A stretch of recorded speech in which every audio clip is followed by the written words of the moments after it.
some of us just don't think that much. One night I left from a meal and there was a homeless man asking people for money outside of our center. And I said to him, I have some sandwiches I could give to you. And he said, I don't want your sandwiches. I walked away thinking that this guy doesn't want my food. All he wants is money. He's probably not even hungry, or he's going to use the money on drugs or alcohol or something like that. And I caught myself in my thoughts. And I said, the only person who can answer why he doesn't want my food is he himself. And so I walked back to him and I was a little annoyed and I said to him, why don't you want my food, man? And he walked to his shopping cart and he took out a bag and he said, I already have food. And he said, if I was to take your food in addition to the food that I have, there's no way I would be able to eat all of it, and some of it would get thrown away. And he said, me living the life that I live, I will never throw away food. And I said thank you to him for not just teaching me something about himself, but teaching me a lot about myself. And I walked away with a different recognition of who it is that I'm not necessarily today, but what it is that I really want to be in the long term. Society teaches us to look at ourselves a lot, but not really look for ourselves. You just think about how much time you spent in front of a mirror, how much time you spent in terms of the care of your physical, your external, to fit into boxes that people place you in that you might not even know you're in, but you're trying to fit into somebody else's standard of who you're supposed to be. My daughter and I, we go to Dunkin' Donuts a lot. She's 4.5 years old.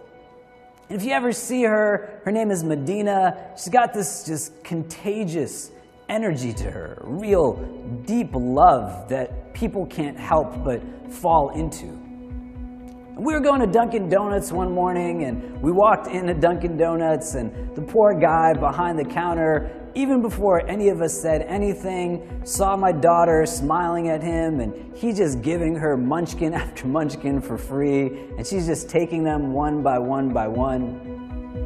And after we got our food and we left, we're standing on the street, and there's an elderly woman standing next to us, and a person comes out of Dunkin' Donuts who had just finished whatever he bought and threw the wrapping paper on the ground. The elderly woman, with very clear disgust, just spoke out loud and said, "Can you imagine somebody would do that?" My 4.5-year-old looked at me and looked at the trash on the ground and then looked at the woman and said to her, "Well, why don't you pick it up?" I got very uncomfortable and I went and picked up the trash from the ground. But it made me really think about things. Where you have people who are definitely making the world a much dirtier place. And then you have people who can even identify that that's a problem, that you shouldn't be throwing garbage on the ground, but there's not that many people who are actually going out of their way to still pick it up and make it much cleaner. And I think where we transition into that third place, that says that it's not just enough to say that something that is not good, because you can say that that's wrong, but what are you doing that's right? What are you doing to add something that's just positive? I think we get scared sometimes because we fit into this very formulaic pattern of what it means to be successful. Our sense of identity is tied to things that we possess and things that we own, and our sense of fulfillment is based off of things that come from outside of us rather than inside of us. Nobody's telling us that we need to be honest, we need to be compassionate, we need to be merciful, we need to be just, we need to be loving, we need to be generous. But they're telling us that our sense of worth is based off of what it is that we drive and how big of that thing it must be. So you'll learn how to be a doctor, you'll learn how to be a lawyer, you'll learn how to be an engineer, you'll learn how to be an artist, an activist, an academic. But as you're learning how to be a worker, most of us aren't really learning how to be thinkers. We're not engaged in spaces where we're understanding why do we love what we love, or why do we hate what we hate, or why do we desire the things that we desire. And your story is not your story when you force yourself to become someone else's story. You are where you're coming from, and you are where it is that you're going to.